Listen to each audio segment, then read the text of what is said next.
on this really important matter.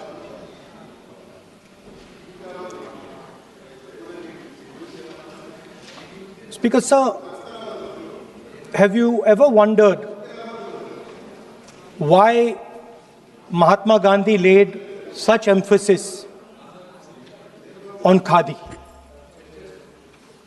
Why was it that he framed the entire Indian freedom struggle around the concept of khadi? And why is it that he only wore khadi? Because khadi is not just a cloth. Khadi is the expression of the people of India. It is the imagination, it is the sentiment, it is the productive force of the people of Aaj pehnaun khadi. It is the expression of the people of India. Speaker, sir, whichever state you go to, you will find different fabrics. There's the Himachali cap, Assamese gamcha, Banarsi sari, Kanchipuram sari, Naga jacket, and you will find that all these fabrics represent the people. When the people of Assam give you the gamcha, they're not just giving you a piece of cloth. They're giving you an expression. They're giving you a piece of their history, their tradition, their future, their imagination.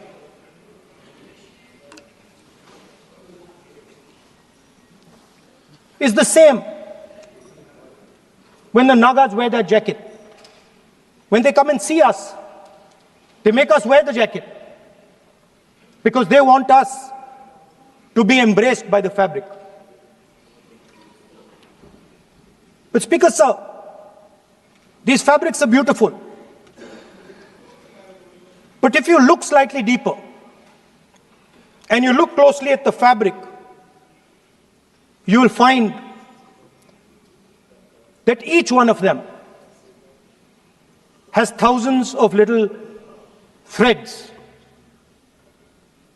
embracing each other. A Kanchipuram sari might have a golden thread, but the golden thread means nothing without the green thread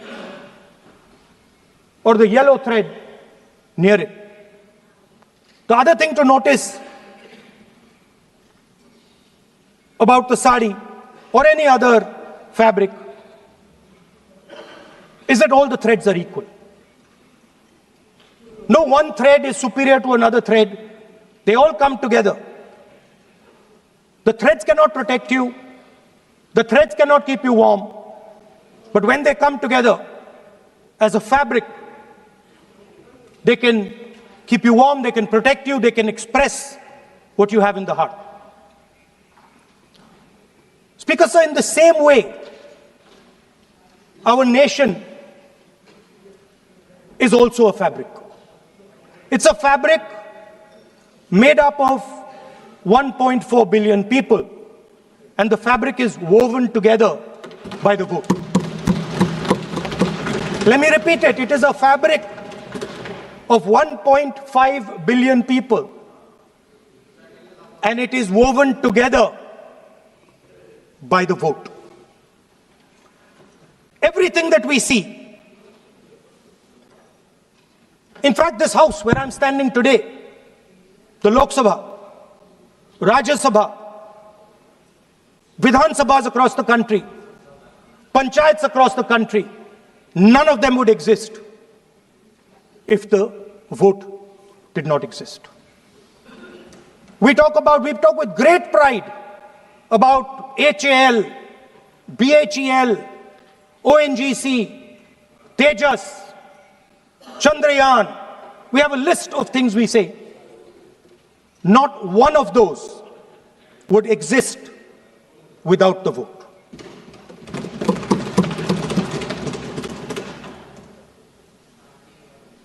Speaker, sir, it is the idea that every thread, every person in the Union of India is equal that disturbs my friends in the RSS. They are happy to see the fabric, but they cannot stand the idea that every single person in the fabric of our country, regardless of what religion they come from, regardless of what community they come from, regardless of what language they speak, should be equal. Because they fundamentally do not believe in equality. They believe in a hierarchy, and they believe that they should be on top of that hierarchy. Speaker, sir, on the 30th of January, 1948, 3 bullets pierced the chest of Mahatma Gandhi. Nathuram Godse assassinated the father of our nation. Today, our friends do not embrace him. Today, our friends have pushed him away. He's an uncomfortable truth. But that's not where the project ended. You see, as I said, everything has emerged from the vote. All the institutions have emerged from the vote. So it's obvious that the RSS has to capture all the institutions that have emerged from the vote. So the project, after Gandhiji's assassination, the next step of the project was the wholesale capture of India's institutional framework.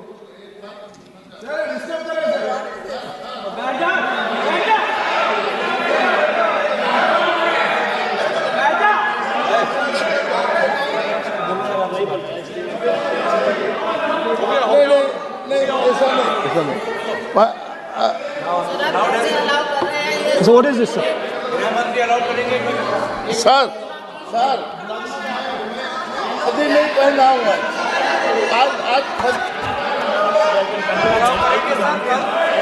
I'm doing. Relax. मैं बुलाता हूँ please बैठिए So, please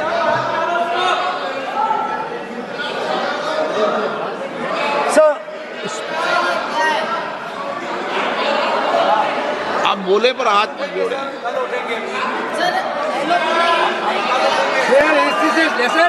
sir, these are uncomfortable truths, but they have to be spoken.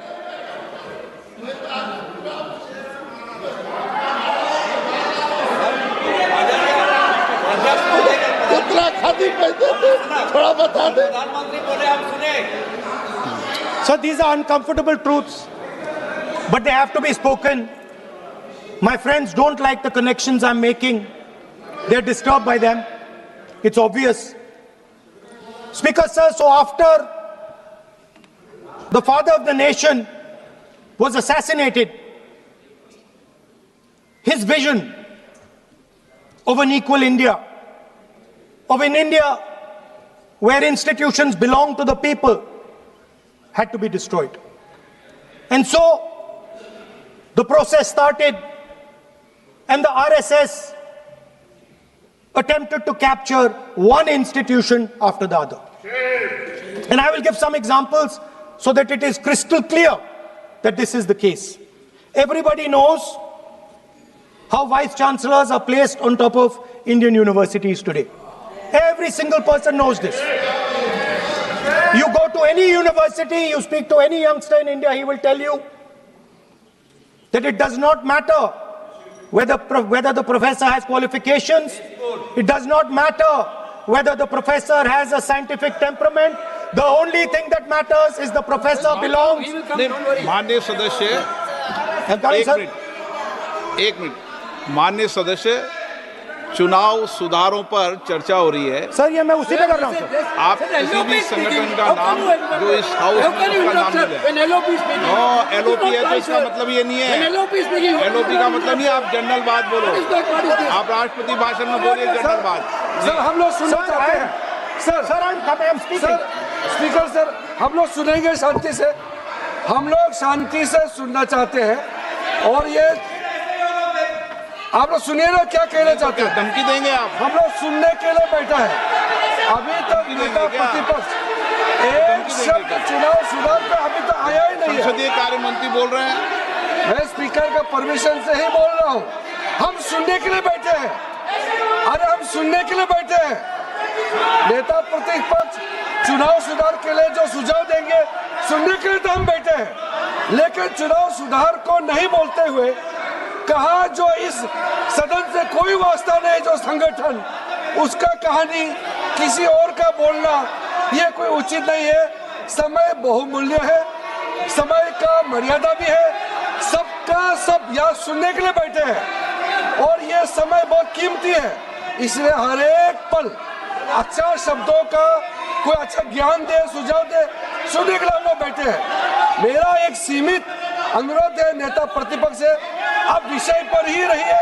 हम लोग सब बैठे हैं, गृह मंत्री जी भी सुनने के लिए बैठे हैं, लेकिन आप विषय पर नहीं बोलेंगे तो जो विषय तय किया गया है उसका क्या मतलब है। अगर चुनाव सुधार पर ही नहीं बोलेंगे तो फिर इतना समय सबका क्यों बर्बाद करना चाहते हैं नेता प्रतिपक्ष। Should I leave? Then you speak. Should I leave? You speak then. You speak. What is it? You are parliamentary affairs minister. You are a parliamentary affairs minister. You are disturbing the lobby. How can it be?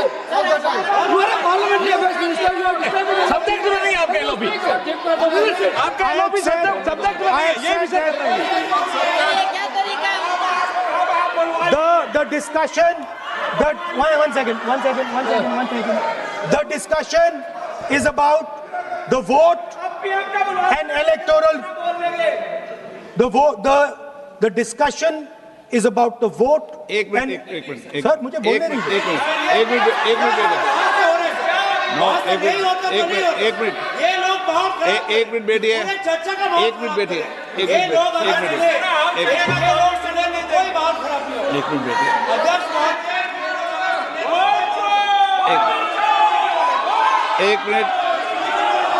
एक minute बैठिए।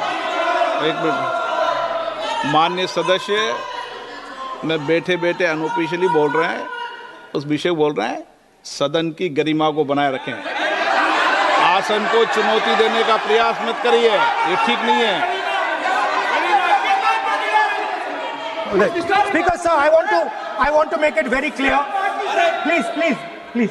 Speaker sir, I want to make it very clear. The discussion is about votes. The discussion is about the stealing of votes. The discussion is about the SIR, and I am framing my discussion about votes. Yes. And what is happening here is patently unfair. I am not being allowed to speak. I am being disturbed, and I put my protest here. I have done absolutely nothing wrong. I am talking about the subject. In order to capture the vote, you have to capture institutions. I am saying that institutions of India are captured, and I will come to the point, which is Election Commission is captured. So, the project of the RSS was to capture the institutional framework of the country. And I said how the education system has been captured. Vice Chancellor after Vice Chancellor after Vice Chancellor is placed not on merit, not on capability, not on scientific temper, but on the fact that he belongs to a particular organization.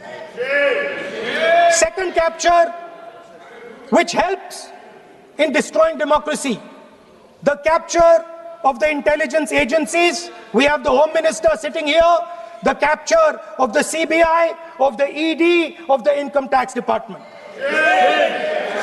And the systematic placement of bureaucrats who favor their ideology and attack the opposition and anybody who chooses to oppose the RSS. That is the second institutional capture. And the third there are many more. I can go on. And the third institutional capture. What is this?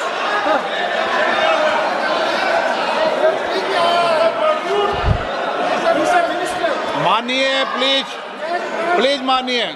Yes, become Sonai.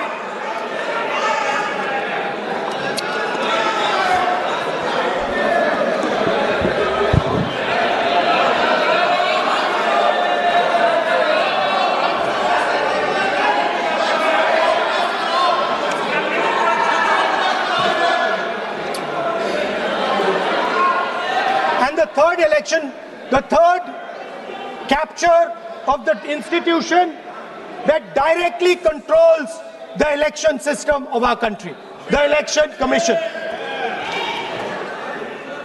Now, I'm not saying this without proof.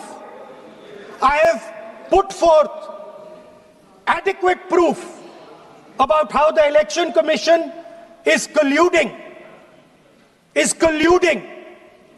with those in power to shape the elections. But I want to ask three questions first, which will make it very clear that the BJP is directing and using the Election Commission to damage India's democracy. The first question, why is it that the CJI was removed from the selection panel of the Election Commissioner? What motivation could there be to remove the CJI? Do we not believe in the CJI? Of course we believe in the CJI. Why is he not in that room? I sit in that room. It is so-called a democratic decision. On one side, Prime Minister Narendra Modi and Mr. Amit Shah. On the other side, the leader of the opposition. I have no voice in that room. What they decide is what happens. So the first question, why is the Prime Minister and Amit Shah so keen on choosing exactly who the Election Commissioner is going to be? Second question, and even more devastating question. No Prime Minister has done this in the history of India. In December 2023, this government changed the law. They changed the law to make sure that no election commissioner could be punished for any action they take while they are election commissioner. Yes. Immunity. Why would the Prime Minister and Home Minister give this gift of immunity to the election commissioner? Why would they need to give this tremendous gift that no Prime Minister has given ever before to the election commissioner? Yes. Mr. Shah is looking into the ceiling. Maybe he will answer this question when he speaks. And finally, why was the law with regards to CCTVs and the data that they contain changed? Why was a law put in place that allows the Election Commission to destroy CCTV footage 45 days after the election? What is the need? The answer given is it is a question of data. It is not a question of data. It is a question of stealing the election. Now, what is the result of this institutional capture? What is the result of controlling the Chief Election Commissioner and the Election Commission? First of all, we have a set of election campaigns that are tailored for the Prime Minister. 3-month, 4-month, 5-month long campaigns are taking place so that the Prime Minister's schedule can be fitted in to the program. Second, we have a Brazilian woman who appears 22 times on the voter list of Haryana. Please. No. 22 times this lady appears. एक minute please एक minute. आप नेता प्रतिपक्ष है, मैं इस तरीके से सदन की कार्रवाई नहीं चलने दूंगा। ये सदन है, सदन की गरिमा को बनाए रखें। आप सदन की गरिमा से बोलेंगे तो ठीक, नहीं जैसे सदन नहीं चलेगा। नो, गलत तरीका है आपका, नहीं होगा। आप ले रहिए, आप ले रहिए। नहीं, माननीय प्रतिपक्ष के नेता, आप पहले अपने सदस्यों को समझाइए। नहीं चलेगा, नहीं, ठीक नहीं है। नो, नहीं, बिल्कुल नहीं चलेगा। अगर आप सर माननीय प्रतिपक्ष के नेता, आप अपने सदस्यों को गरिमा समझाइए। सर, बट ये तरीका आप इतने सालों तक यहाँ पर रहे, ये तरीका उचित है क्या? सर, विरोध का तरीका होता है, लेकिन ये उचित तरीका नहीं है। तरीका इधर भी हो। नो, उधर का तरीका क्या है सर? नो, सबका तरीका उधर से होगा, उधर से भी बोलेंगे, इधर से बोलेंगे, सब जगह से बोलेंगे। Speaker sir, I don't agree with the showing of photographs here, but it is a reflection of our democratic structure. This is what is happening in our democracy, that you're not allowing us to show. This Brazilian woman has appeared 22 times on the voter list in Haryana. And not only that, there is one woman whose name has appeared 200 times, more than 200 times in one booth in Haryana. And it is very clear, and I have proven without doubt, that the election of Haryana was stolen and the theft was ensured by the Election Commission of India. I've said it again and again and again. Now, nowhere has the Election Commission answered my questions. The Election Commission has not told me why this lady's picture has appeared on the polling list. They have not told me why lakhs and lakhs of duplicate voters are existing. They have not told me why a BJP leader is coming from Uttar Pradesh to vote in Haryana. These are straightforward questions. And there is clear proof which I have put in front of the country. Right? But the Election Commission has no answer to these questions. And that is the result of the complete capture of the Election Commission by the people across the aisle. By the way, you're talking about SIR in Bihar. Let me say something about SIR in Bihar. Why is it that after the SIR in Bihar, 1.2 lakh duplicate photos are existing in Bihar, in the voting list? If you've cleaned up the voting list, why are there 1.2 lakh duplicates in Bihar? And we've not just proven this about Haryana. We have proven this in Karnataka, we have proven this in Maharashtra, and I'm absolutely certain this is how you're winning elections in Madhya Pradesh, in Uttar Pradesh, in Bihar, across the country. Now, so what I'm putting on the table is, it is very clear that you've captured the institution. I've shown the mechanism of that capture. I'm also showing you how the Election Commission is doing things that are completely out of line. I'm not getting any answers. Right? So now, let us come to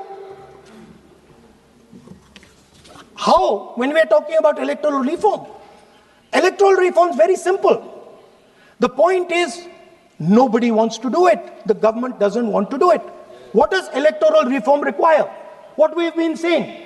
Number one, give machine-readable voter lists to all political parties 1 month before the election. That's the first step. The second step is take back the law that allows the destruction of CCTVs, CCTV footage. Very simple, not difficult. While you're doing that, also tell us What is the architecture of the EVM? Give us access to the EVM. Let our experts go and see what is inside the EVM. Till today, we have not had access to the EVM. We are not shown the architecture of the EVM. We're not physically allowed to go and see an EVM. Give us the architecture. Give us access to the EVM. And finally, please change the law that allows the election commissioner to get away with whatever he wants to do. That's all the electoral reforms you need. And I want to assure the election commissioner that they might be under the impression that this law lets them get away with it. Let me remind them, don't worry, we are going to change the law, and we are going to change it retroactively, and we are going to come and find you. Right? So this is the situation that the country is faced with. You know, everybody says to us, India is the biggest democracy. Actually, I was thinking today, we're not just the biggest democracy, we're the greatest democracy. And I'm not saying it just like that. I'm saying it, America calls itself the oldest democracy. But the democracy that weaves together the largest number of people, the largest diversity of people, the largest number of languages, the largest number of states is this. And so our most powerful asset, the thing that stitches together the entire concept of modern India, stitches together the fabric of modern India, brings people together, allows them to build this great nation, is being attacked by these people. They're destroying it. You know they're destroying it. I know they're destroying it, and they know they're destroying it. And I'd like to conclude by saying that the biggest anti-national act you can do is vote chori. There is no bigger anti-national act that you can do than vote chori. Because when you destroy the vote, you destroy the fabric of this country. You destroy modern India, you destroy the idea of India. So I'd like to conclude by saying vote chori is an anti-national act, and those across the aisle are doing an anti-national act. Thank you.